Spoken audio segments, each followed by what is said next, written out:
Okay guys, very very good afternoon. कैसे हैं आप लोग? आज वापस हम लोग एक ऐसा टॉपिक करने वाले हैं which is going to be precise and very very important. मतलब अगर मैं एग्जाम पर्सपेक्टिव से बात करूं तो ये भी 12 मार्क्स 15 मार्क्स का टॉपिक है। And the best thing, even if ये 12-15 मार्क्स का है, ये बहुत ज्यादा इंपॉर्टेंट और छोटा है। मतलब काफी सारे बच्चों का हमेशा एक कंसर्न है, मैम माना 30 मार्क्स के ऊपर का है पर कॉन्ट्रैक्ट एक्ट बड़ा कितना ज्यादा है, खत्म ही नहीं होता है करते करते।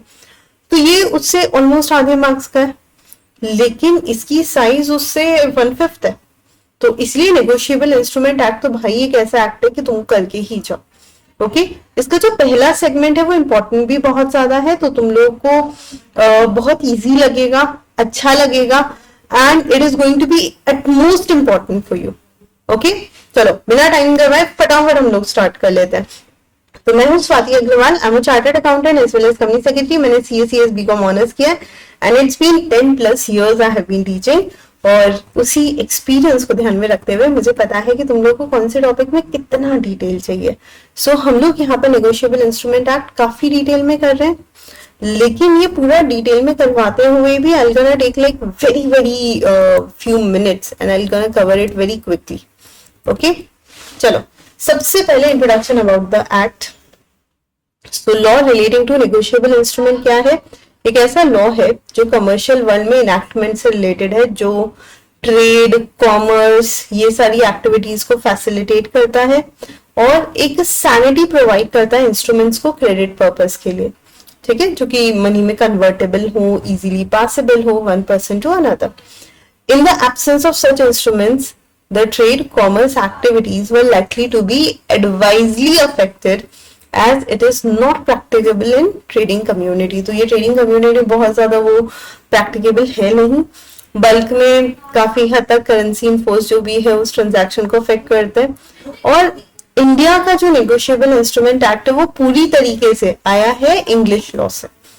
ठीक है, नेगोशिएबल इंस्ट्रूमेंट एक्ट बना था 1881 में, तो ये तो क्लियरली समझ में आ रहा है it was so back, like pre independence भी, मतलब इंडिपेंडेंस भी हमें 1947 में मिला, उससे भी मतलब लिटरली 70 साल पुराना लॉ, इंडिपेंडेंस से 70 साल पुराना लॉ। तो पूरा की पूरा ऑब्वियसली ब्रिटिश इन्फ्लुएंस में ही बना होगा, लेकिन उसमें जो जो चेंजेस चाहिए थे वो 2002, 2015 और 2018 में आए हैं। काफी चेंजेस हुए हैं इसके अंदर, रिसेंट वाज 2018। नाउ अब नेगोशिएबल इंस्ट्रूमेंट है क्या? तो पूरे एक्ट में नेगोशिएबल इंस्ट्रूमेंट वर्ड को तो इन्होंने डिफाइन किया ही नहीं है, लेकिन इंस्ट्रूमेंट का मतलब होता है डॉक्यूमेंट जो कि फ्रीली ट्रांसफरेबल हो। एंड नेगोशिएबल इंस्ट्रूमेंट की अगर हम लोग बात करें तो एक ऐसा इंस्ट्रूमेंट जिसे हम एक्सचेंज में दे सकते हैं in place of any trade, any commercial activity. ठीक है, और ये जो टर्म है नेगोशिएबल इंस्ट्रूमेंट, ये basically 3 kind of negotiable instrument हो सकते हैं: bill of exchange, promissory note and cheques. ठीक है, सो जो ऑर्डर पे भी पेबल होते हैं, बियरर पे भी पेबल होते हैं। So negotiable instrument are payable on order when they are expressed to be so payable and it is so expressed to be payable to a specified person, does not contain the word prohibiting transfer। इसके अंदर आप prohibiting transfer वाला tension है ही नहीं। So it is transferable by endorsement or by delivery। Next, negotiable instrument bearer भी हो सकता है। So when it is expressed to be payable that is pay to bearer when only or last endorsement is there on the instrument of an endorsement in bank। So कोई भी person जो possess करता है on demand payment, तो कोई भी check है जो हम स्पेसिफाइड पर्सन को इशू कर रहे हैं, तो ये हमने अगर नाम लिख दिया तो भैया वो पेबल टू अ पर्सन हो जाता है। अगर हमने नाम नहीं लिखा है और ट्रांसफर कर दिया तो फिर वो एंडोर्समेंट बेसिस पे चला जाता है। सो नेगोशिएबल इंस्ट्रूमेंट दोनों तरह से हो सकता है। ठीक है, सबसे इंपॉर्टेंट कैरेक्टरिस्टिक्स क्या क्या है नेगोशिएबल इंस्ट्रूमेंट की? तो सबसे पहली चीज है कि नेगोशिएबल इंस्ट्रूमेंट में सबसे ज्यादा नेसेसरी जो होता है वो होता है कि भैया वो राइटिंग में ही हो। तो क्या ओरल नेगोशिएबल इंस्ट्रूमेंट्स नहीं हो सकते? Answer is no. There is no provision of oral negotiable instrument. If there is a negotiable instrument, it has to be written, then signed होना चाहिए, freely transferable होना चाहिए one person से another। जो भी होल्डर है इन सारे इंस्ट्रूमेंट का, सो होल्डर का टाइटल फ्री होना चाहिए किसी भी डिफेक्ट से, किसी भी तरह का प्रॉब्लम ना हो. Then it can be transferred any number of time till it is satisfied. Every negotiable instrument must contain unconditional promise or order to pay money. तो हर negotiable instrument में क्या होता है, promise भी होता है और order to pay money भी होता है. Then the sum payable, time of payment, pay, ये सब certain होने चाहिए, clearly defined होने चाहिए और इंस्ट्रूमेंट प्रॉपर्ली डिलीवर होना चाहिए. सिर्फ drawing of instrument does not create the liability. Okay, अब आते हैं हम लोग प्रॉमिसरी नोट. प्रॉमिसरी नोट क्या है? सो प्रॉमिसरी नोट भी एक ऐसा इंस्ट्रूमेंट है जो राइटिंग में है. इसमें अनकंडीशनल अंडरटेकिंग होती है जो कि साइन कर सकता है मेकर, है ना, to pay any certain sum of money to a certain person or to the bearer of instrument. Okay, कैसा होगा प्रॉमिसरी नोट? ये आपके सामने format. 3 months after date I promise to pay. तो यानी जिस बंदे को पे करना है वही प्रॉमिस कर रहा है कि मैं पे कर दूंगा. किसको पे करूंगा, कितना अमाउंट पे करूंगा, वो सब मेंशन है. कब पे करूंगा वो भी मेंशन है. तो इसे हम कहते हैं प्रॉमिसरी नोट. प्रॉमिसरी नोट में 2 पार्टी होती है, एक होता है मेकर, दूसरा होता है पे. Maker is a person who makes the promissory note. ठीक है, he is a debtor basically. And pay is a person to whom the note is payable, जिसको पैसा देना है. Okay, so drawer या maker is a person who makes it. Drawer is a person who receives it.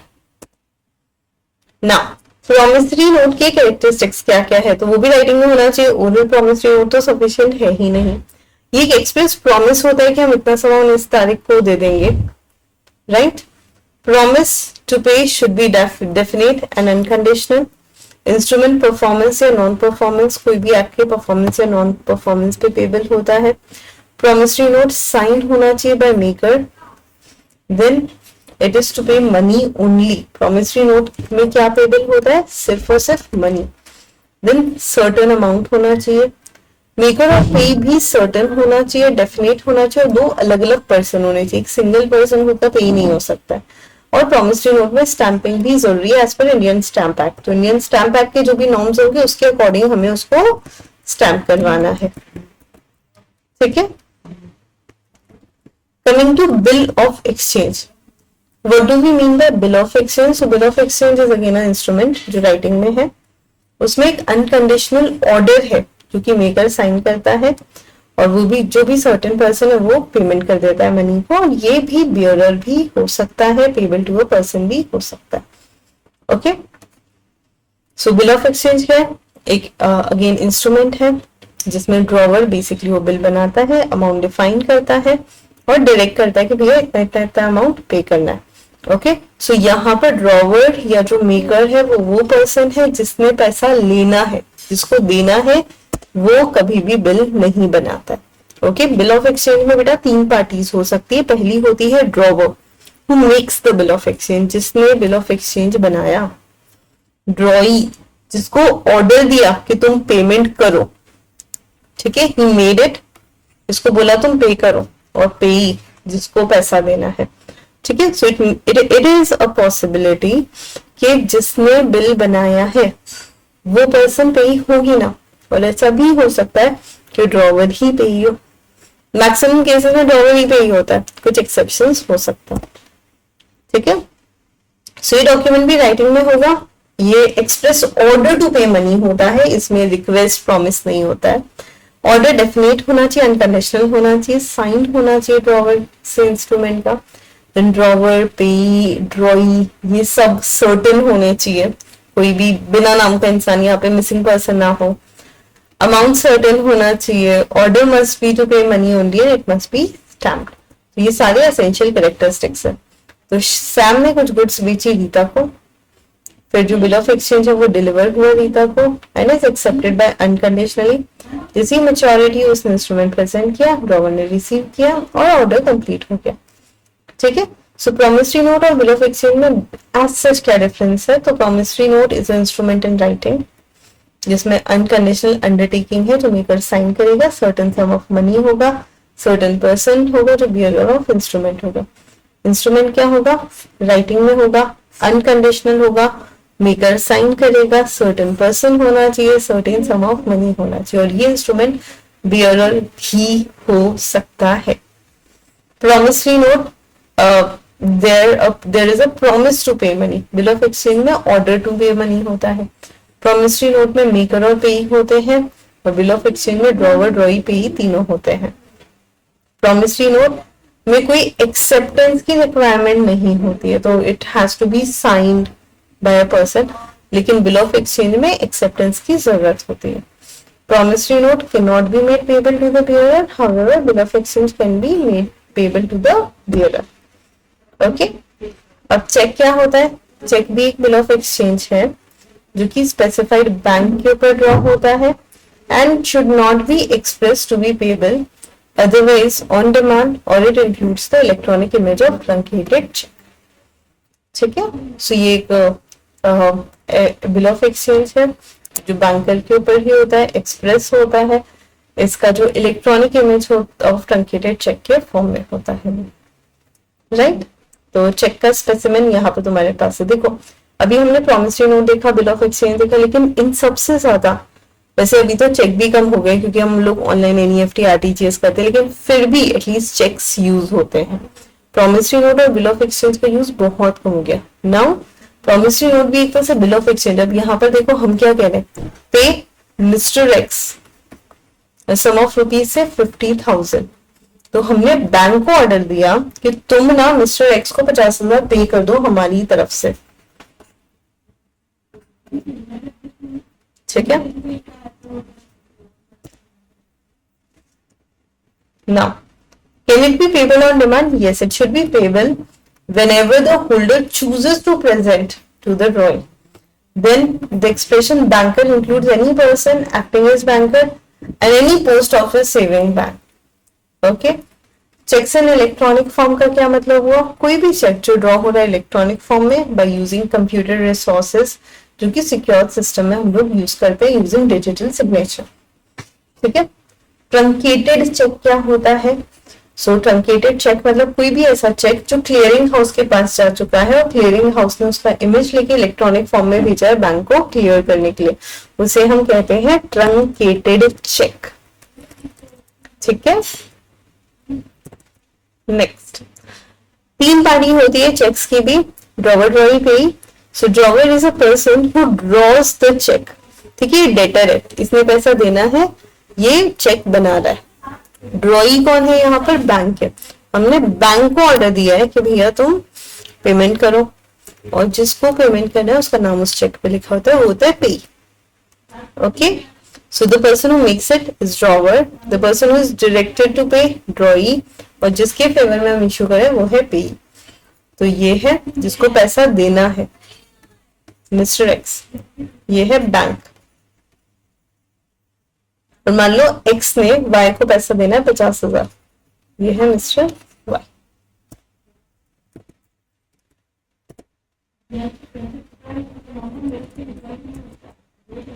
ठीक है, कोई दिक्कत? Non stop इतनी देर से बोल रही थी तो सोचा पूछ लेती हूँ, अब कोई प्रॉब्लम, परेशानी? अच्छा, इसकी कैरेक्टरिस्टिक्स है ना जो है वो पूरी तरीके से सेम है जो बिल ऑफ एक्सचेंज की होती है। स्पेसिफाइड बैंकर ही ड्रॉ कर सकता है और ये पेबल ऑन डिमांड ही होते हैं, इसका कोई ऐसा मैच्योरिटी डेट या वो सब नहीं होता है। यहाँ पर मैं आपको बताऊं, आप लोग के बेसिक्स हो गए हैं, ओके। और जैसे ही हमारे बेसिक्स हो जाते हैं ना, अब ये समझ लो आधे से ज्यादा काम हो गया, हमने सारे इंस्ट्रूमेंट समझ लिए, मतलब हमारा आधे से ज्यादा काम हो गया, ओके। अब हम लोग बस छोटी छोटी चीजें समझेंगे, बियरर क्या होता है, ऑन ऑर्डर क्या होता है, इंचॉटे क्या होता है, एमबीएस क्या होता है, तो ये सब बेसिक चीज है, ओके। और बहुत सिंपल है, यहाँ तक आई होप किसी को दिक्कत नहीं है। आप कमेंट करके चैट में पूछ सकते हो, वीडियो के कमेंट सेक्शन में अपना डाउट डाल सकते हो, definitely you guys can do it. Then bearer instrument क्या होता है? एक ऐसा इंस्ट्रूमेंट जो कि पेई के नाम से इशू होता है और ये ब्लैंक होता है, ठीक है। सो यहाँ पर बियरर इंस्ट्रूमेंट में कभी भी किसी का नाम नहीं होता है, name of payee is generally kept as blank, या फिर बियरर हम लोग लिख देते हैं, और बियरर, तो वो ना जब भी हम आगे एंडोर्स भी करेंगे तो उसको ब्लैंक ही कर सकते हैं, किसी का नाम नहीं लिखते तो भी चलता है, सिर्फ डिलीवरी दी और एंडोर्समेंट हो गया। ऑर्डर इंस्ट्रूमेंट एक ऐसा इंस्ट्रूमेंट होता है जिसमें हम लोग बंदे का नाम लिखते हैं, ओके, तो मैं लिखूंगी payable to Ayush, endorsed to नमस्ते। ठीक है, अंडरस्टूड।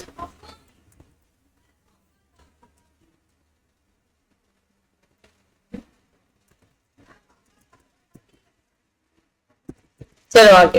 इनलाइन इंस्ट्रूमेंट क्या होता है? इनलाइन इंस्ट्रूमेंट एक ऐसा इंस्ट्रूमेंट होता है जो कि एक प्रॉमिसरी नोट है, या जो बिल ऑफ एक्सचेंज है या चेक है, जो कि इंडिया में बना है, इंडिया में ही पेबल है, और drawn upon a person who is resident in India shall be a inland instrument. So कोई भी ऐसा इंस्ट्रूमेंट है, चाहे वो प्रॉमिसरी नोट हो या बिल ऑफ एक्सचेंज हो या चेक हो, जो इंडिया में बना है, इंडिया में ही पेबल है और इंडिया के रेजिडेंट को ही पेबल है, जिसे हम डीम्ड इनलैंड इंस्ट्रूमेंट कहते हैं। सो प्रॉमिसरी नोट अगर कलकत्ता में बना है, कलकत्ता में ही पेबल है, इनलैंड है ना। वाराणसी में बना है, जोधपुर में पेबल है, इनलैंड है। ओके, सो फॉरेन इंस्ट्रूमेंट वो इंस्ट्रूमेंट नहीं है जो ये है। कौन सा नहीं है?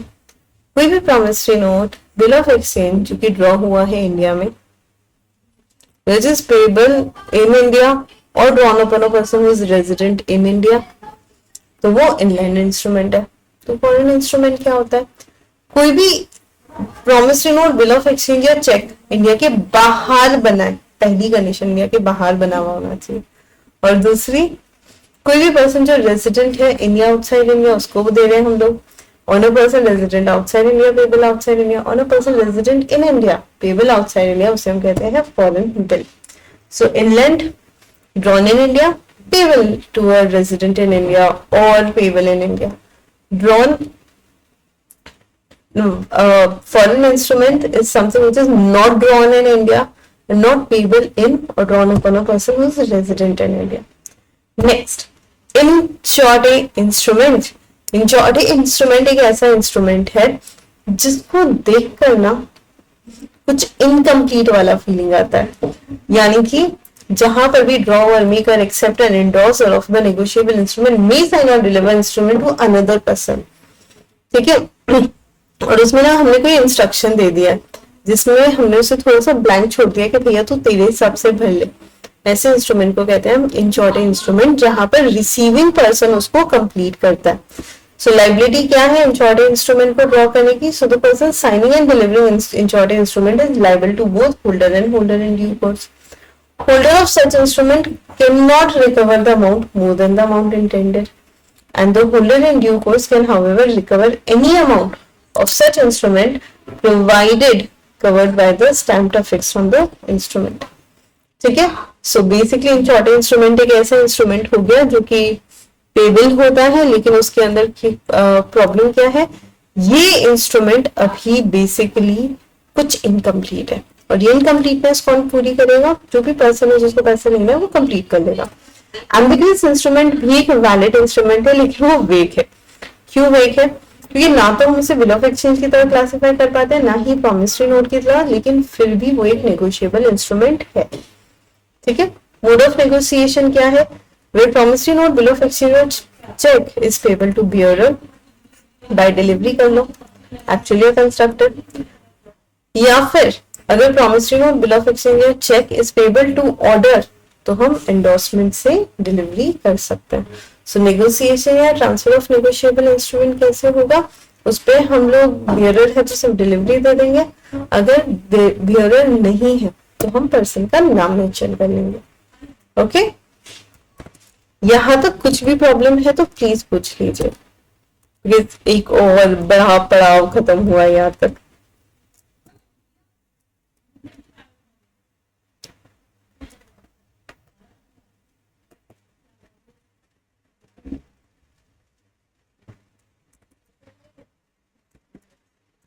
चलो, नेगोशिएशन बाय डिलीवरी।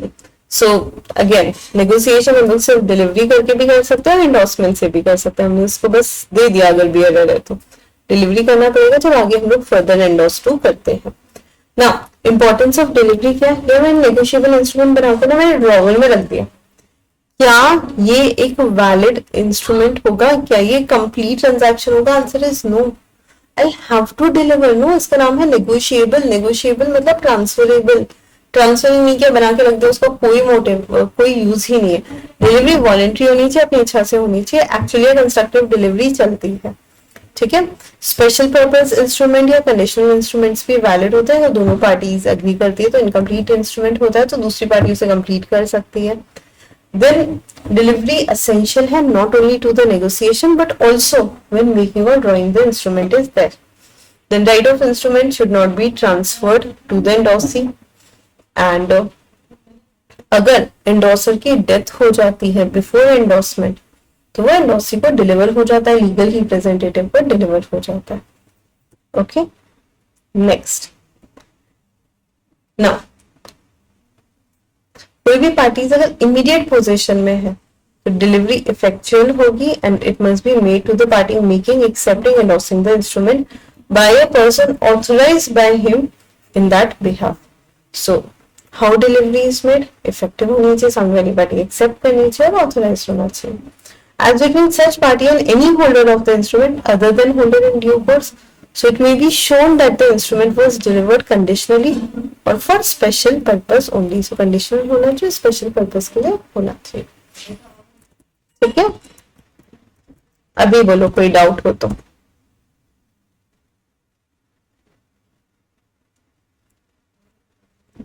फिर हम डिसऑनर पर चलते हैं।